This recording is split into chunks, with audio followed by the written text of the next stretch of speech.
Hi, y'all.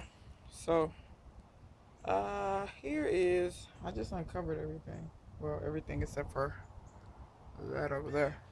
Um, the coldest night we got was 19 or 20. And as you can see, calamity. Um, most stuff looks dead. Um, I'm pretty sure the squash is dead. All the tomatoes dead. Looks to me as if they're dead. Um, maybe way down in here in the middle, that's not dead. But all the stuff that was on top is dead. The oregano's fine, the rosemary's fine, the parsley is fine. The wild blackberries, naturally, they would be fine. Um, so yeah, looks like my neighbor's gonna get a lot of green tomatoes from me because all those plants are dead. So I'm not sure the verdict on the turmeric and the garlic. So I'm gonna say it might be dead. Um, yeah, kale's fine. All the brassicas is fine. These are fine. No, those are all brassicas. All this brassicas. Um, sugar snap peas fine. Garlic fine. All the stuff I figured would be fine is fine. Kentucky water pole beans dead. Um, Scotch bonnet dead. I'm gonna assume it's dead. This is what I'm gonna do. I'm gonna cut all this dead stuff off of here because there's only one reason why I would think it might not be dead. There is some hard bark down at the very bottom. Yeah, those stems feel terrible. See, this down here is hard. That's hard too. It might not be dead, meaning from the roots, it may not be dead. I'll cut all this stuff off. Um, the melon, it's absolutely dead. Um, and once it died, the stem came off quite easily. So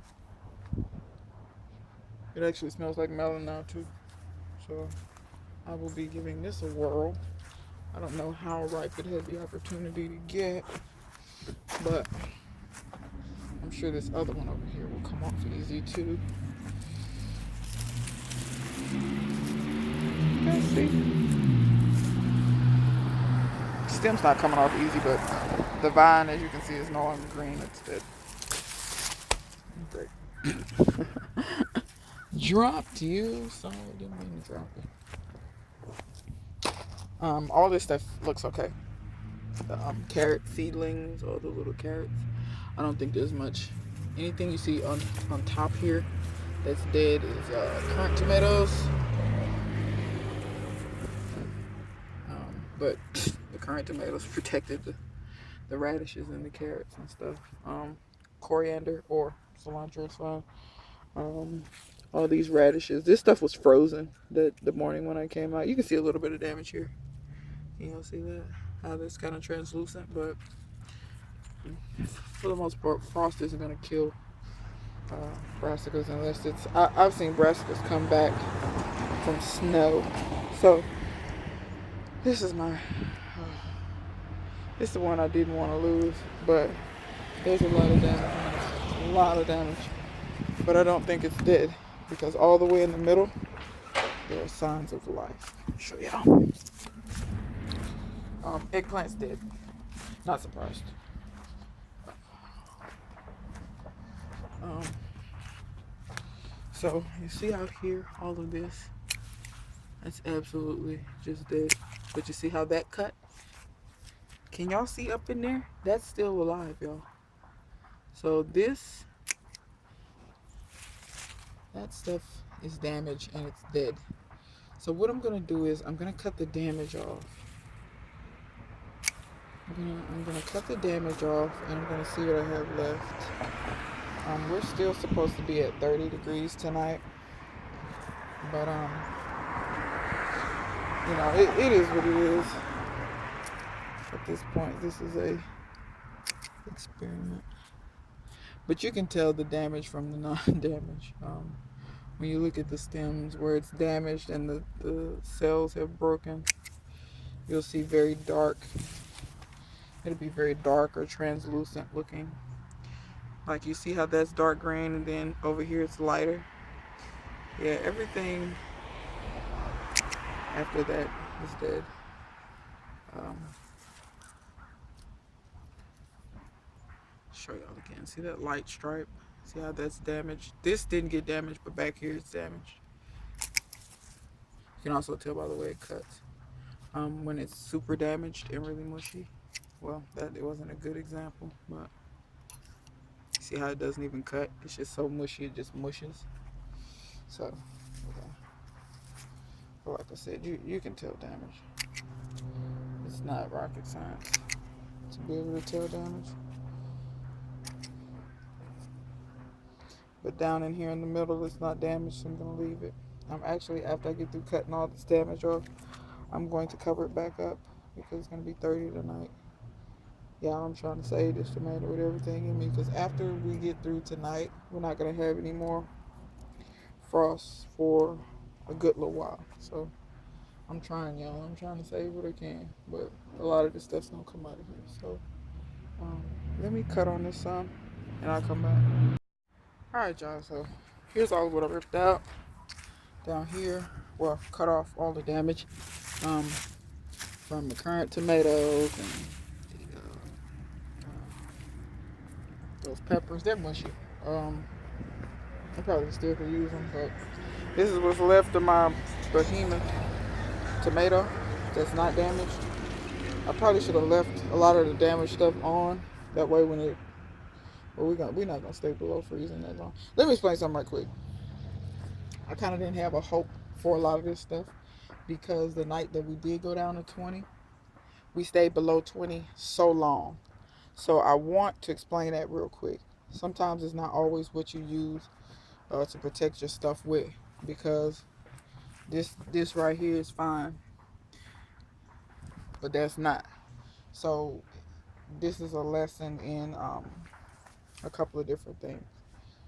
When you got tender plants or plants that are more summer plants, meaning tomatoes, peppers, what else did I lose? That's the majority of eggplants, that type stuff. If it stays under freezing for a certain amount of time and it's not in a greenhouse type situation, you're not gonna really have no luck. And I was optimistic kind of at first, but then when I looked at the weather and I saw trash from the street, I saw how long it was going to stay under freezing. For instance, the day we went down to 20, I'm gonna walk and throw this away. By 8 p.m. that night, it was already below freezing. The sun's down, so you don't have the help of the radiant heat from the sun. 8 p.m. is already below freezing. It did not return to above freezing until about 10:30 the next day. So that's over 12 hours being below freezing temps. It didn't matter what I used. Unless I had a for real greenhouse or hoop house to set over all of this stuff, it wouldn't have mattered. It was going to kill. It wouldn't matter whether I use sheets, whether I use plastic, but it wouldn't matter. When you stay below freezing that long, it's just not much you can do, especially for your summer stuff. But you see this stuff like this. This is why I tell people, why y'all only growing greens in the summer. Anybody that's only growing greens in the summer, in my opinion, has no business, or they don't know nothing about gardening, clearly. Partially the same thing. Why are you only growing that in the summer? Rosemary, why are you only growing that in the summer? Y'all can't see my oregano, but it's fine. Garlic and onions, grow them in the winter. This is stuff that can just take that cold like that. Y'all see it look like ain't nothing. That stuff actually grew. It's actually about an inch taller now. Some of these are, yeah, it's actually like an inch or two taller than it was when I covered it 3 days ago. So, all those, that little Romanesco, all that little stuff, that's fine. Grow that stuff in the winter. My shishito, no luck. I'm not surprised. That's a summer type crop. Now this vine on this squash actually looks okay. I'm gonna give it a few days and see if I see any life. Like if I see anything coming from the nodes, sprouting from the nodes, because this actually, the vine itself is not damaged. Now this got a little bit of damage on it. And I know why I got a little bit of damage.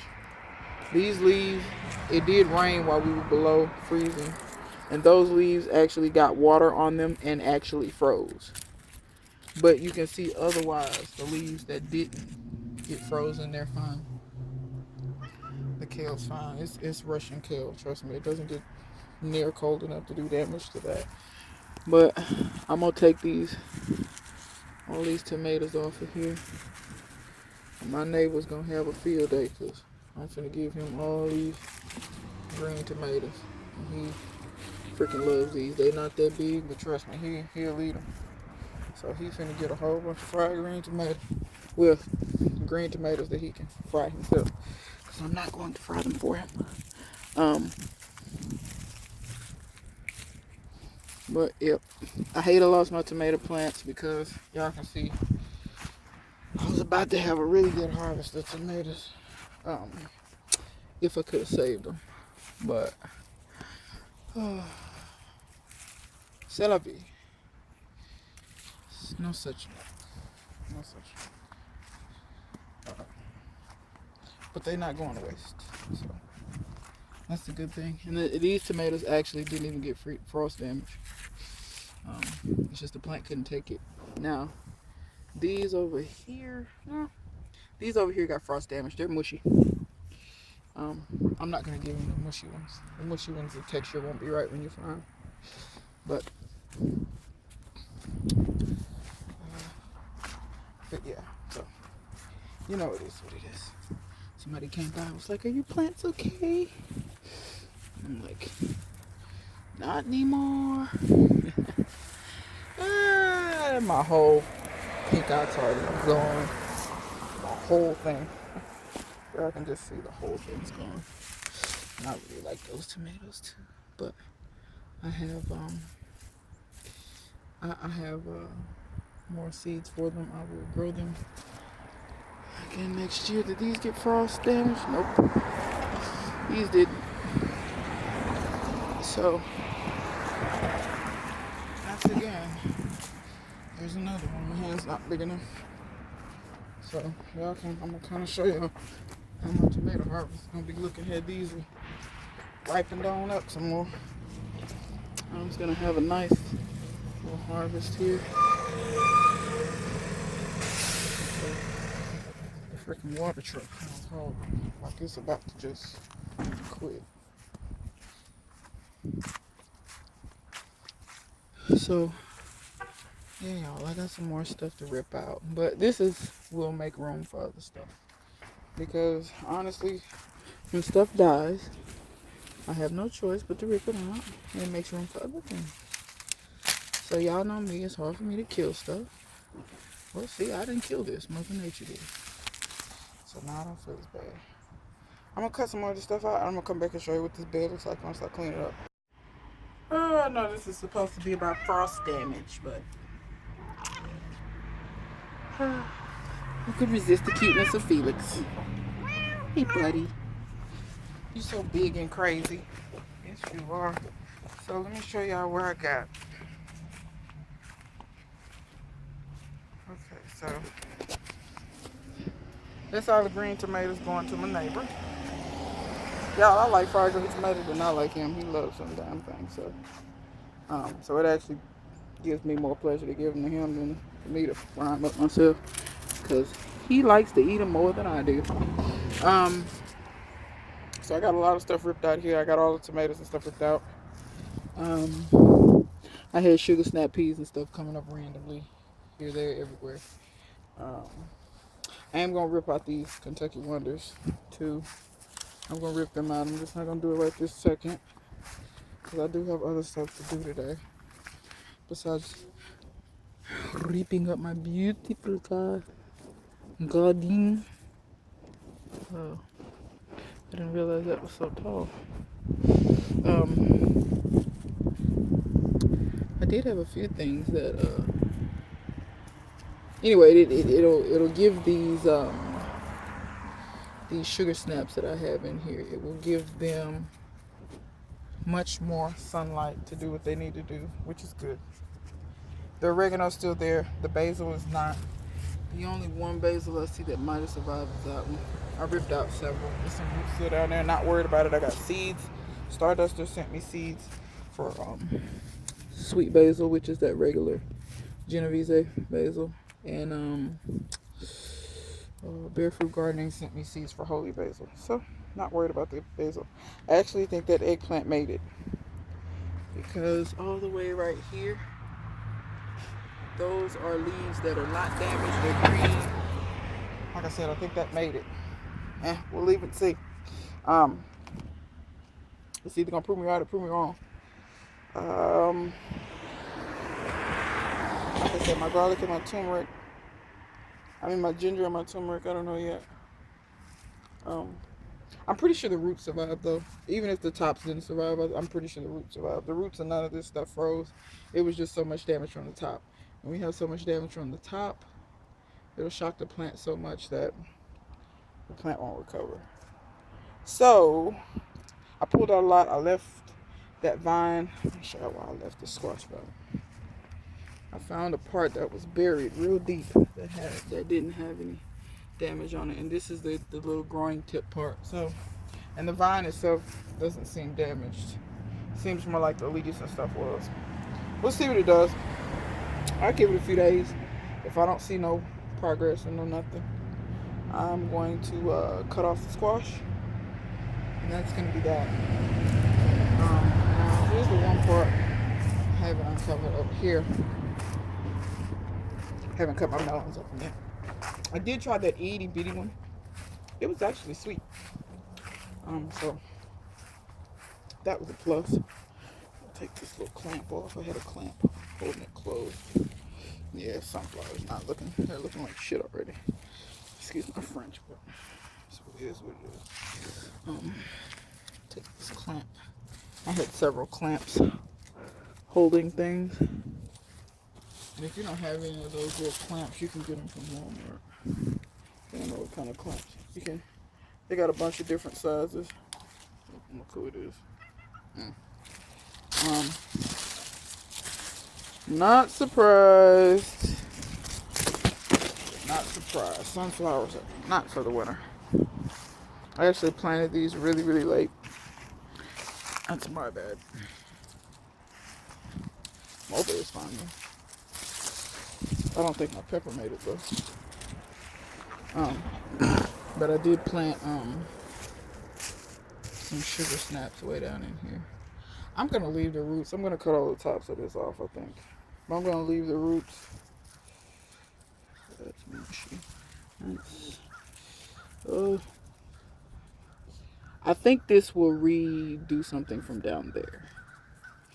So I'm gonna leave the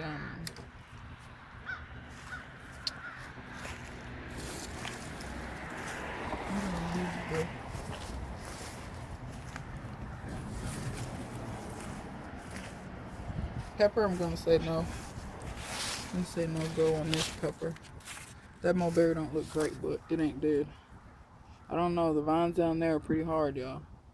I might cut it back the same way I cut the other one back. See what happens. So, experiment. Gooseberry's fine. I don't know about this shit. This is a straight weed. What the bleep is that? And it's running fast. Freaking spider, I think. Death unto you. Yep, spider.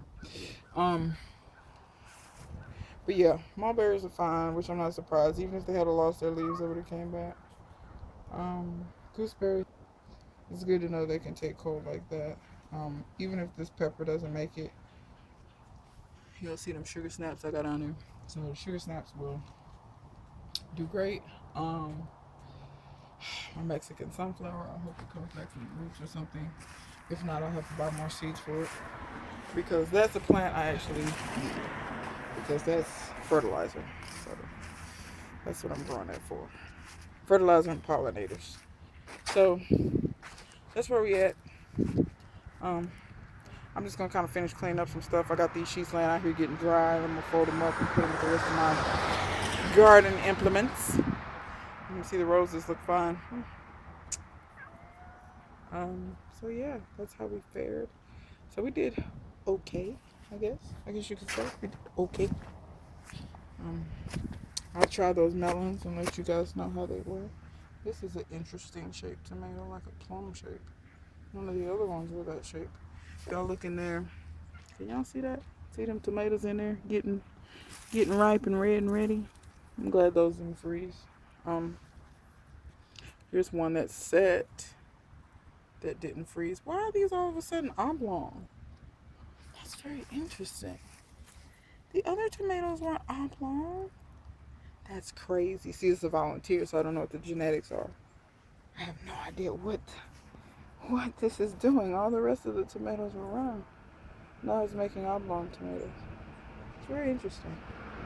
But anyway, that's how I'm faring. I will show you later, how things are coming along. I'm actually going to fill this up. This is where the melons were. I'm going to fill this up, back up. By the way, if you're growing tires and you're like, my soil keeps dropping, yeah, it does that. Any type of raised bed container will do that. So don't be alarmed that your stuff is doing that, because that's normal. Uh, so you have to fill them back up. I fill mine just about every year.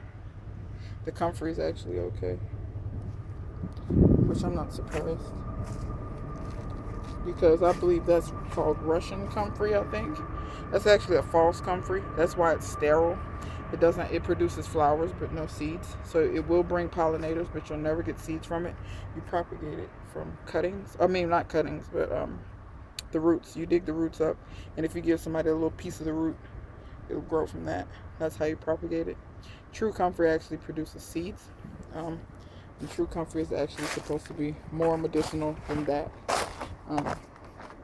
So I've got some true comfrey seeds, and so I'm actually going to add on to my comfrey with some true comfrey.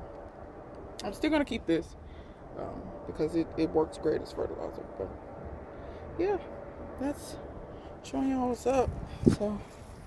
So man, until next time, I'll see you guys later.